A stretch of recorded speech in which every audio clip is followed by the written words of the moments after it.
Have you ever struggled with stress in that you're doing all the things to try to move away and manage it, but it's just not working?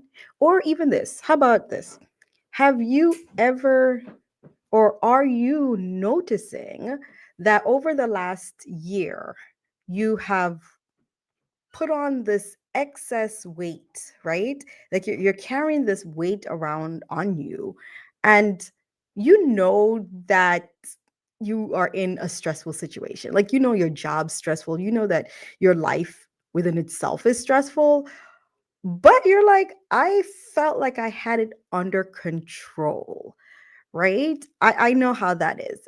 Let's talk about like being able to say like, okay, well, yeah, I know that stuff's stressful. I know that my schedule is really tight and I'm going from this meeting to that meeting on a consistent basis, and I still have to do all these things when I get home. And I know that, like, I still have all these responsibilities, trying to connect with my family, connect with the kids, and doing all the things. But I kind of felt like I got into a good rhythm and got it under control, but your body itself is saying, maybe otherwise, right? I'm Dr. Tamara Beckford, and I'm the CEO. I have two companies, Truly Balanced Wellness Care, where I help and support people who want to get rid of unwanted weight. Also, Your Caring Docs, where I help with stress management, right? So today we're going to be talking about embracing the whole you, embracing your whole self, because if we don't, then we really end up in a state where we are dysregulated. Right. So now embracing yourself really is a portion of acceptance. So it is an acceptance that, okay, I do understand that I am not perfect. I do understand that my situation isn't perfect. I do understand that perfectionism and the idealism is not what I want to go for. However, I do recognize and understand that where I am and the dysregulation that I am encountering, that I don't need to embrace that. I need to try to bring things back to a little bit more of a state where my body, my mind, and even my emotions are under control. So that's what we're going to be talking about today, because stress, all right, a little bit of stress is okay and it is normal, right? Because we all need stress. Uncontrolled stress is what we're talking about today, and that isn't normal. Uncontrolled stress is dangerous. It's dangerous to our body. It causes not only emotional issues, it doesn't only cause changes in our physical body, but also it causes mental changes, right? Emotions, our mind, our body, our spirit is all out of whack if we are not managing stress. So you hear about that stress and you hear about what's going on, but what is going on the chemical level in our bodies when we are under stress? So, one thing we do know is that our body naturally has the hormones that it releases when we are under stress. And we've all heard about that, right? That's the infamous cortisol. So, cortisol is our body's stress hormone. We're under stress, the body's like, bed. Okay, I see stress going on.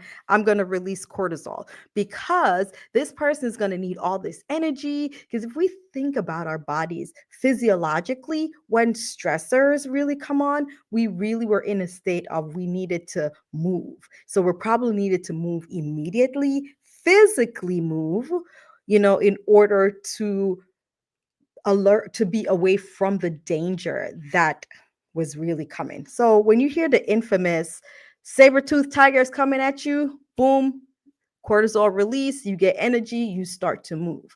But when we think about how life is now, where we're in a more of a state where the stressors are not as much physical stressors, but they're more emotional stressors, right? So they're there where you're having this stress, but it's not related to I need to get up and move. The stress is there, like just really weighing on us. So some of these stressors, like we said, are stressors at work. Like, for example, for those who work in a high paced environment where it's on, you just have to make decisions, snap, snap, snap decisions consistently, right? 12 hours, boom, snap decisions. That's a level of stress. Now, if you are like me and you were working in that environment and you've been doing it for over 10 years, you're like, you know what, I got this. And it's understandable to feel that way when people are like, oh my gosh, you really work in a very stressful environment. And you're like, yeah, but it's an organized chaos. Like, I understand it. And so I got this. But your body is like, okay, we are constantly under stress. We're releasing our cortisol. So you know what's going on? Our body's like, well, we're not physically moving. So instead of it, like, decreasing the stress and the cortisol that's going on because you are physically under stress, emotionally, you're under stress, but you don't think that you are. So your body's releasing the cortisol, and then the cortisol now it starts to store fat. So, for those of you over the last year, 2 years, 3 years, let's talk about even some of the most stressful times. I know right now we're a little bit removed from COVID, but COVID was very stressful. That was 2 years of hardcore stress, right? And even if you felt like I had it under control, your body was still under stress. There are many people, many, many, many people, me included, where that persistent cortisol and just persistent stress, it led to the weight gain. And so some of you are still battling it.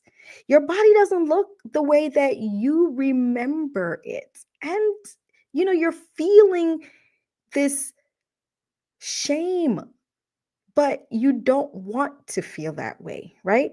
You don't understand. Like, I don't get it. Like, why is it that I am just gaining all this weight? Or why did I gain all this weight during that time when I felt as if I had things under control? Yes, you might have felt that way, but the body itself was still feeling stressed, right? It was still releasing this excess cortisol.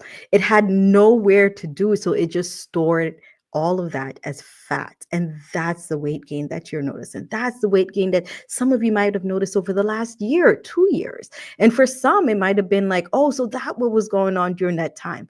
Yes.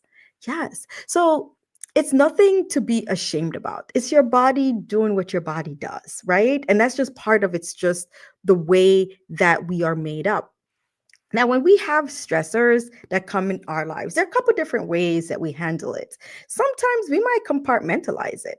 And yeah, because you know what? You got to get through. Think about during the time when you have all of these stressors is just coming at you. You finally, for some of you, you might have finally gotten your finances under control. Like, oh gosh, I finally got my finances under control. Now I'm going to go ahead and start to add to the savings, right? So finally you got that. And then boom, something broke down. Or boom, there's an illness. Boom, a hospitalization. There's a bill that now is thousands and thousands of dollars, right? When you finally got under control. So when that, of course, that added a stress. So how are you going to make it through? Are you going to just break down and give up? You don't have that luxury. So what do? You compartmentalize it, right? And you say, okay, well, this sucks. And I recognize it sucks, but I just got to get through it. So you compartmentalize and you push through, you push through, you push through. Now, what's going on? Is that stressor gone? Did that portion of the cortisol just disappear? No, it's still there. And yes, it can go ahead and start storing itself as fat. So, yes, you might start to notice that. So, as I said, you know, this isn't something that stress is like, oh, I want to live a stress free life and I'll never have stress, never have stress. No, no, no, no, no, no. We definitely need it. It's part of our makeup, right? But uncontrolled stress is something that is dangerous. And that's why we need to get that under control. Now, one of the things that happens when stress, especially if it's uncontrolled, and we talk about that can cause weight gain. Why is that happening? Because sometimes it starts to affect our behaviors. Stress is really, really sneaky. So if you are feeling any of this, let me know. You can always send or leave a message in the chat if something like this has happened to you. So, as we mentioned, you felt like you're finally getting things under control.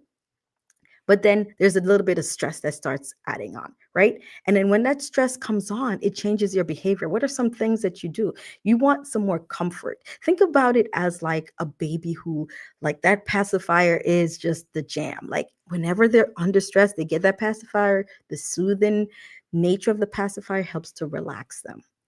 Unfortunately, unfortunately, for a lot of us, that ends up being food, right? So it changes your behavior and you start to look for things that are comforting. So people start looking for comfort food. And unfortunately, the comfort foods are some of the sugary and the fat laden food. You eat it and then you feel like, oh, yes, I feel so much better right now. However, in the long run, it has its negative consequences, right?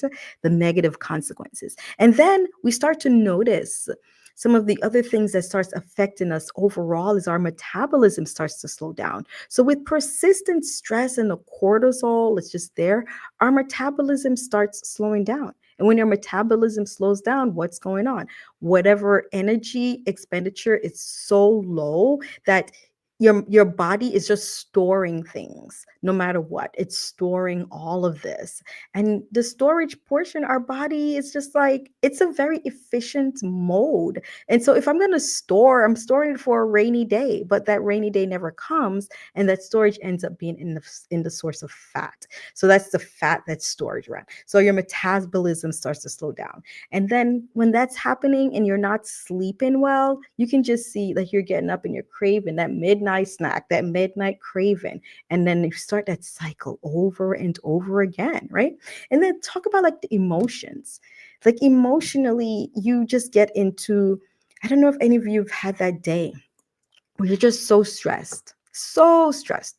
You finally finished your work and you come home, and is your body craving that healthy snack? No. Is it craving that healthy drink or that healthy meal? No. It's like, I just need something. So you're going after this, either something sweet or that pint of ice cream when you're sitting and you're just like, this is like the worst day ever. I just need something to reward myself. So we start to do the emotional eating. And the emotional eating is another version of that pacifier, right? So we sit there with our pint of ice cream and we're eating and we're feeling and wallowing in a little bit of self-pity. And it's because emotionally we are just so stressed, right? So stressed. And emotional eating ends up being a part of the way that we try to cope and we try to make ourselves feel better. It's our pacifier, but we know that it's not a healthy pacifier. So that's the other part. So we emotionally eat. And then the second half of that is what? Guilt. And we feel guilty. I know I shouldn't have eaten that. I know that's not good for me. And then we end up in that spiral. So you can see how stress just really can torment and add to different factors in our lives, right? So emotionally, it gets at us. Physically, it gets at us, right? So there's so many factors with stress and even just the release of cortisol that we're like, enough is enough. Like, I don't want to be in this spiral anymore. What are some things that I can do? All right. You know what? Let's start about some way to try to reverse some of these things. How do we reverse some of these things? Number one, we talked about how stress, it just gets at us. We're tossing, we're not sleeping well, we're having those midnight cravings, and I just want to get something, just and then even worse, God, if for those of you who work nights, like I work nights, so yeah, it's just crazy. Your sleep pattern is off and you're trying to connect with people during the day, and it's awkward, right? It's just off. One of the ways that we can do this is tap into how can we prioritize our sleep. Now we hear about sleep, but sleep is that so important factor in our lives that we often neglect, and she ends up being last on the list. She's like that person that everybody picks last to play dodgeball. Like, like, okay, that's the last person.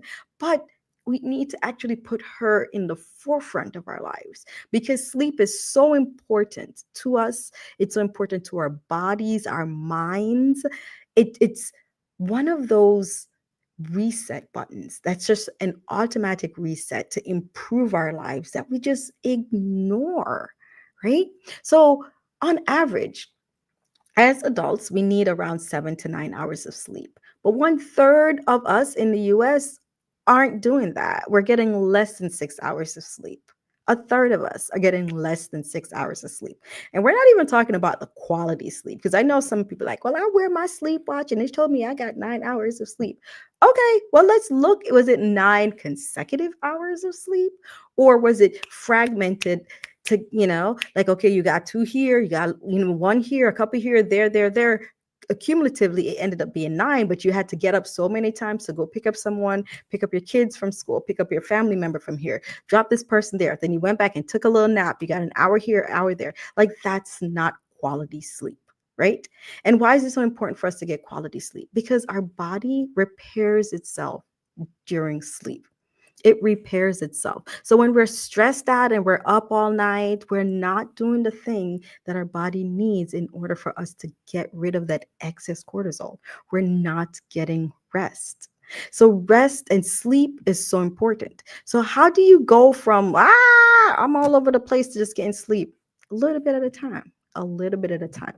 You didn't go from where you are to the chaos that's going on in your life. It didn't happen immediately. It happens over time. And so to reverse that, we have to be patient, but try to do step by step in order to reverse all this negative things that stress is doing to us. So try to get a sleep cycle going. So in the evening, if you can is it possible for you to set yourself to go to sleep around the same time in the evening? At first, you're not going to fall asleep immediately, and that's understandable. But you know what's happening when you're telling yourself that I'm going to bed at this particular time? Your body starts to follow cue. So it starts to prepare itself for rest and for sleep during that time, right? It starts preparing itself. So, yeah, if 9 o'clock is the time, you know what? 9 o'clock, you start getting yourself ready and going into bed because your mind is starts to say after 2 or 3 weeks, okay, well, this is our time to start winding down. Now, the other thing is that we are living in the day and age of technology, and everything's at our fingertip, at our fingertip, at our fingertip. And you've heard about like the excess light and the reflect on the eyes, the cells, the retinal cells. So we need to try to start putting away our technology. And I know for some people, like even I myself, I listen to audio things to help me to get into a deep sleep. So the way that I do it, I have like the earphones, but it falls out like so when I fall asleep. But I definitely am turning down. I don't want any light. I just want to hear whatever it is, and then it helps me to go to sleep. But if not, my mind is just going to race all day, every day, and everything that I need to think about is just going to keep going on and on and on and on and on. So you know what? That helps me to quiet the noise, and that's what I do. If you have a particular thing that you do, you can always put it in a chat so we can see and help each other out, right? But that's what I do. But in additional, you have to really just get rid of the excess light. They said usually around 30 minutes before going into deep sleep because that stimulation, it's still there, it's still there, it's still there. Another thing that's so important, like we said, getting that routine, getting rid of the excess light. The other thing too is that knowing that all of this will help to decrease that cortisol and your body starts to repair itself.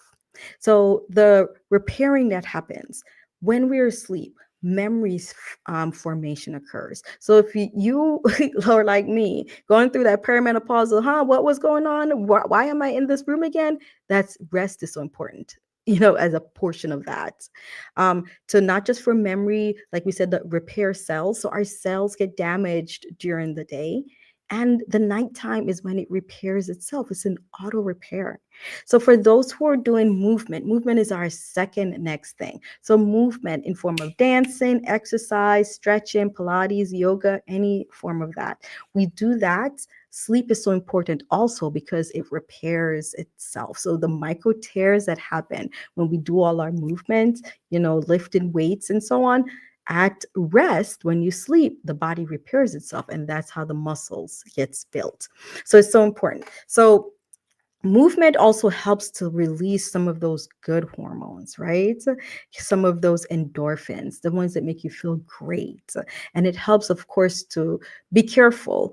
Different types of movements, the excessive movement can increase your cortisol. However, if you are doing movements such as ones that are slow and deep breathing, then those will help to reduce that excess that we call the parasympathetic, the rest and restorative portion. So that's the third thing, meditation and making sure that we are mindful and slowing things down.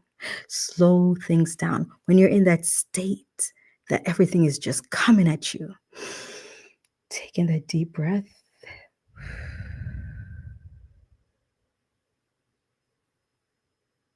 and slow things down. You'll never believe how powerful it is.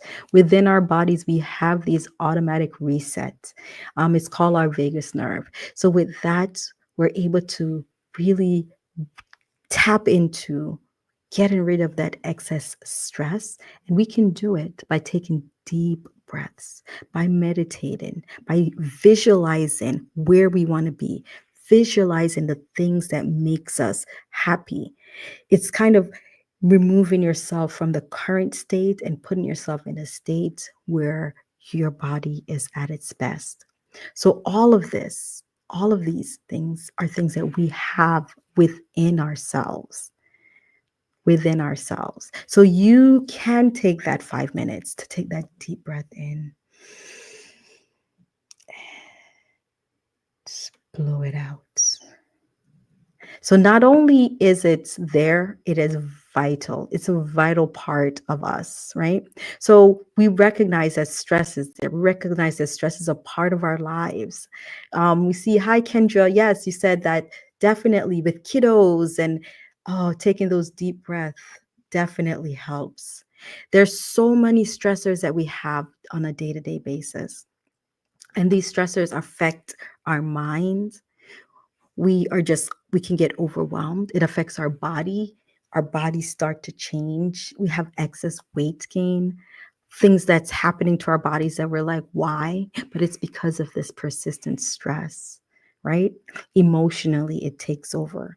But you can undo this. You can undo this. So taking those deep breaths in, prioritizing rest, prioritizing movement are ways that you can take back charge, reducing stress and reducing the causes of some of this unwanted weight. Now, if you're looking for some support, I'd love to be part of your journey. So connect with me. If you look in the description, you'll see our ways to connect on my Truly Balanced Wellness Care website. If you are looking for some ways to get rid of some unwanted weight, contact me. Stress is definitely a factor in weight gain. And stress reduction is something that I help people to do. So if you're looking for some support, stress reduction, and unwanted weight, I love to be able to support you. If you have figured out a way how to do it, put it in the chat. And so that others can see what are some ways that you're reducing your stress? What are some ways that you have done so in the past? And are you ready to do so again if it has returned? I'm Dr. Tamara Beckford, and I am here to help you get rid of your unwanted stress and unwanted weight. I look forward to helping you, and we'll see each other next time. Take care. Bye bye.